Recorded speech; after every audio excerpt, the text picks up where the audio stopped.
नमस्कार दोस्तों, GK study with Rakesh में आपका हार्दिक स्वागत है। और भी दोस्तों कैसे हैं? आशा करता हूं सभी अच्छे होंगे। दोस्तों हम लास्ट वीडियो लेक्चर में राजस्थान की कला एवं संस्कृति पढ़ रहे थे। कला एवं संस्कृति के तहत राजस्थान के त्योहार एवं मेले पढ़ रहे थे दोस्तों। तो हमने लास्ट वीडियो लेक्चर में राजस्थान को छोटी दीपावली तक पढ़ा था त्योहार एवं मेलों में। आज बड़ी बड़ी दीपावली पढ़ते हैं, यानी हेडिंग डाल लीजिए दीपावली। दोस्तों दीपावली एग्जाम के दृष्टिकोण से बहुत ही महत्वपूर्ण है और बहुत सारी बातें मैं आपको इस बिंदु में नहीं बताने वाला हूँ। तो पहली बात तो दोस्तों इसका आयोजन कब होता है? तो कार्तिक अमावस्या को होता है। कार्तिक अमावस्या, एक एक बिंदु नोट करना दोस्तों। कार्तिक अमावस्या, इस दिन दोस्तों दो लोगों का निर्वाण हुआ था। एक तो महावीर स्वामी का हुआ था दोस्तों। एक हुआ था दयानंद सरस्वती।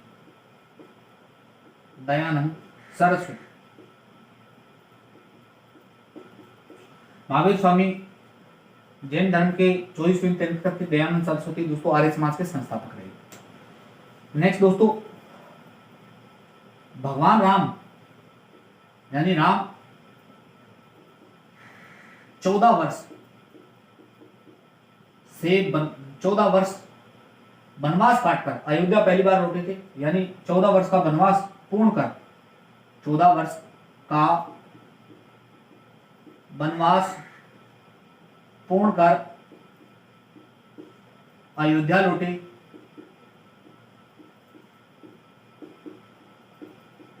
पहली खुशी तो ये थी दोस्तों। कुछ कहते हैं यानी मान्यता सर्वाधिक ये है, लेकिन कार्तिक अमावस्या के दिन ही कहते हैं कृष्ण ने राक्षसों से 16,000 कन्याओं को आजाद किया। कृष्ण ने राक्षसों से 16,000 कन्याओं को आजाद करवाया।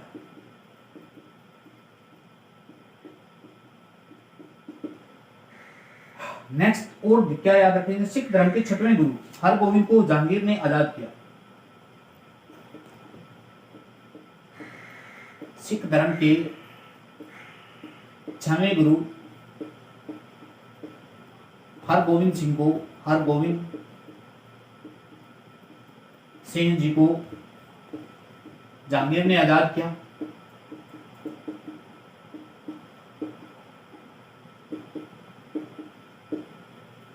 और क्या याद रखेंगे दोस्तों? महावीर स्वामी वाला मैंने बता दिया आपको। इस दिन लक्ष्मी का पूजन होता है। लक्ष्मी का पूजन, इस दिन जो मुख्य दीपक होता है उस मुख्य दीपक को क्या कहते हैं? तो दोस्तों इस दीपक का नाम ध्यान रखना। इस दीपक को कहते हैं जम दीपक या जमदिया। और क्या होते हैं दोस्तों? हिंदू धर्म का सबसे बड़ा त्योहार है। हिंदू धर्म का सबसे बड़ा त्योहार है। और क्या है फेमस इसका? तो दोस्तों बस्सी गांव चित्तौड़गढ़ में बारूद नृत्य होते हैं। यानी इस समय दो नृत्य होते हैं। एक तो नृत्य होता है बस्सी गांव में, यानी एक तो होता है दोस्तों बस्सी गांव में बारूद नृत्य। सीधा लिख देता हूं, बस्सी गांव चित्तौड़गढ़ में है और नृत्य होता है बारूद नृत्य का आयोजन होता है दोस्तों। और दूसरा ध्यान रखना, गुज्जर जाति में बलेदी नृत्य का आयोजन होता है। बलेदी नृत्य का आयोजन होता है। और क्या याद रखेंगे दोस्तों? वैसे लोग अपना बही खाता बदलते हैं। वैसे लोग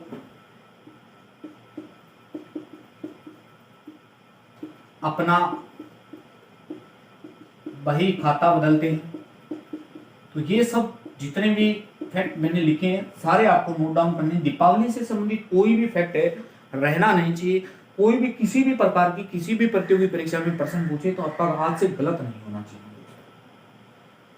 तो पहली बात तो दोस्तों दीपावली कब मनाई जाती है, सेलिब्रेशन क्यों होता है? तो दीपावली का सेलिब्रेशन होता है दोस्तों कार्तिक अमावस्या को। इस दिन दो लोगों का निर्माण हुआ, महावीर स्वामी और दयानंद सरस्वती। राम ने कहते हैं 14 वर्ष का वनवास पूर्ण किया था और वनवास पूर्ण करने के बाद में अपनी राजधानी को पुनः अयोध्या लौटे थे दोस्तों। यानी जो घटना है ये आप सभी जानते हैं कि सीता का अपहरण कर लिया गया था रावण के वध के बाद में, यानी 14 वर्ष पूर्ण हो गए थे तब ये अयोध्या वापस लौटे थे। तो ये भी मान्यता मिलती है कि कृष्ण ने राक्षसों का वध किया था और 16,000 कन्याओं को आजाद करवाया था दोस्तों। और क्या याद रखेंगे दोस्तों, ये फैक्ट याद रखने हैं, सिख धर्म के 6वें गुरु हरगोविंद सिंह को गोविंद जहांगीर ने आजाद करवाया। इस दिन लक्ष्मी का पूजन होता है दोस्तों। लक्ष्मी के पूजन के लिए बहुत सारे दीपक रखे जाते हैं, लेकिन एक मुख्य दीपक होता है दोस्तों जिसे जम दीपक या जमदिया कहते हैं। हिंदू धर्म का सबसे बड़ा त्योहार है। इस दिन 2 नृत्य होते हैं, बस्सी गांव में, चित्तौड़गढ़ में एक नृत्य होता है बारूद नृत्य दोस्तों, और गुज्जर जाति में बलेदी नृत्य होता है। ये बलेदी नृत्य बहुत खतरनाक होता है दोस्तों। इसमें कहते हैं गुज्जर जो युवक होते हैं, युवक करतब करते हुए बैलों के नीचे से निकलते हैं। बैलों में आपने देखा सांड प्रतियोगिता वगैरह, यानी बुल फाइटिंग वगैरह जो होती है दोस्तों स्पेन वगैरह में, इसी प्रकार अपने भी एक बुल फाइटिंग होती है जो गुज्जर जाति में होती है। और देव नारायण जी की कृपा ऐसी है कि आज तक इस नृत्य के दौरान कोई भी गुज्जर जाति का युवक हताहत नहीं हुआ। नेक्स्ट, वैसे लोग अपना बही खाता बोलते हैं, यानी जो भी सेठ साहूकार है वो अपना बही खाता बोलते हैं। तो ये दीपावली के जितने भी फैक्ट हो सकते थे वो सारे दोस्तों मैंने आपके साथ में डिस्कस कर लिए। नेक्स्ट एक और त्योहार है जिसका नाम है अन्नकूट महोत्सव। दोस्तों एग्जाम के दृष्टिकोण से आप महत्वपूर्ण लगा लीजिए अन्नकूट महोत्सव, क्योंकि लगातार प्रश्न बन रहे थे यहां से। अन्नकूट महोत्सव व गोवर्धन पूजा, गोवर्धन पूजा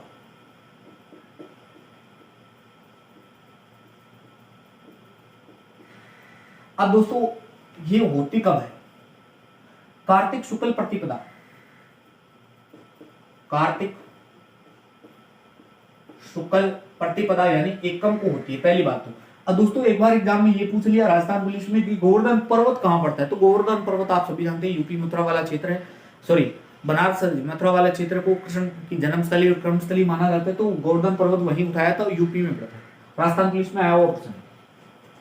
पहली बात, अन्नकूट का महोत्सव क्या है? अन्नकूट महोत्सव क्या है? पहले इसमें 2 शब्द हैं दोस्तों। एक का शब्द है जिसका नाम है अन्न, एक का मतलब है कूट। अन्न का मतलब होता है अनाज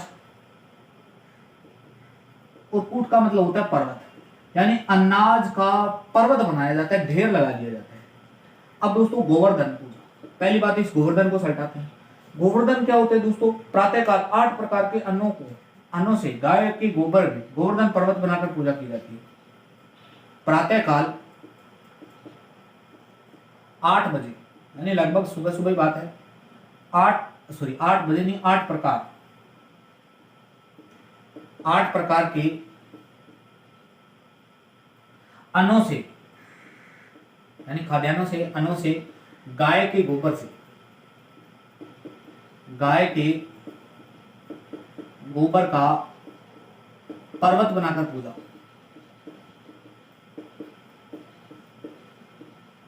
तो इस दिन होता है दोस्तों। अब बात करें अन्नकूट महोत्सव की।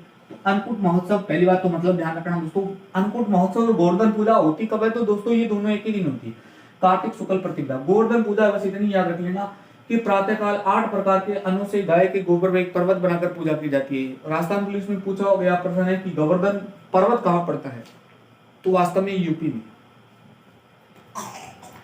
श्रीनाथ जी का मंदिर है नाथद्वारा में, 56 प्रकार के अन्नों का भोग। श्रीनाथ जी मंदिर में 56 प्रकार के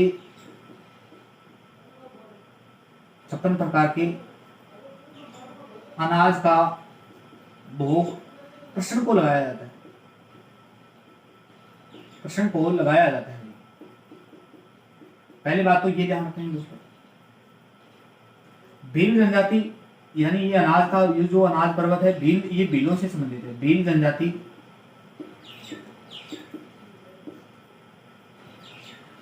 गरम चावल की लूट खेलती है, गरम चावल की लूट खेलती है, ये ध्यान रखें, खेलती है। 2018 में हाईकोर्ट ने इस पर रोक लगा दी, बस ये याद रखो, रख लेना, नहीं रखो तो भी काम चलेगा दोस्तों। तो ये था अन्नकूट महोत्सव और गोवर्धन पूजा। दोस्तों अन्नकूट महोत्सव आता कब है? तो कार्तिक शुक्ल एकम को आता है। तो श्रीनाथ जी, बस ये ध्यान रखना, नाथद्वारा मंदिर में है, सॉरी श्रीनाथ जी का मंदिर नाथद्वारा राजसमंद में है।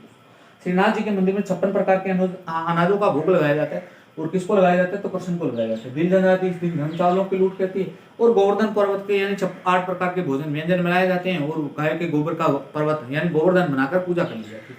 तो ये बात थी गोवर्धन पूजा की दोस्तों। नेक्स्ट एक और त्योहार है जिसका नाम है भैया दूज।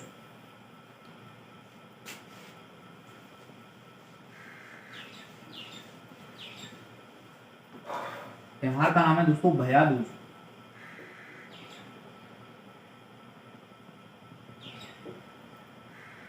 आते कब है? तो दोस्तों पहली बात है कार्तिक शुक्ल द्वितीया को आती है भाई, यानी दूज को आ जाती है। बहन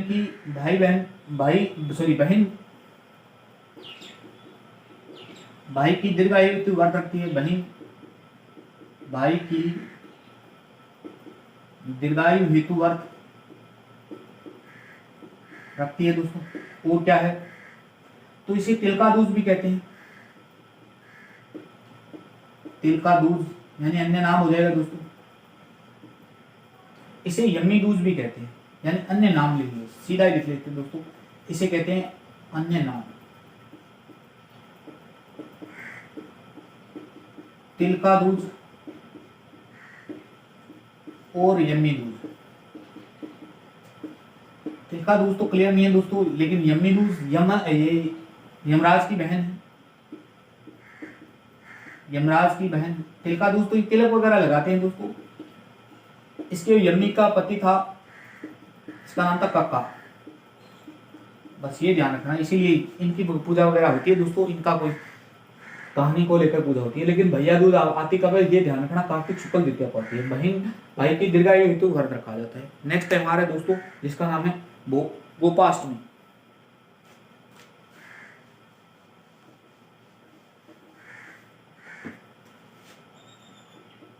गोपाष्टमी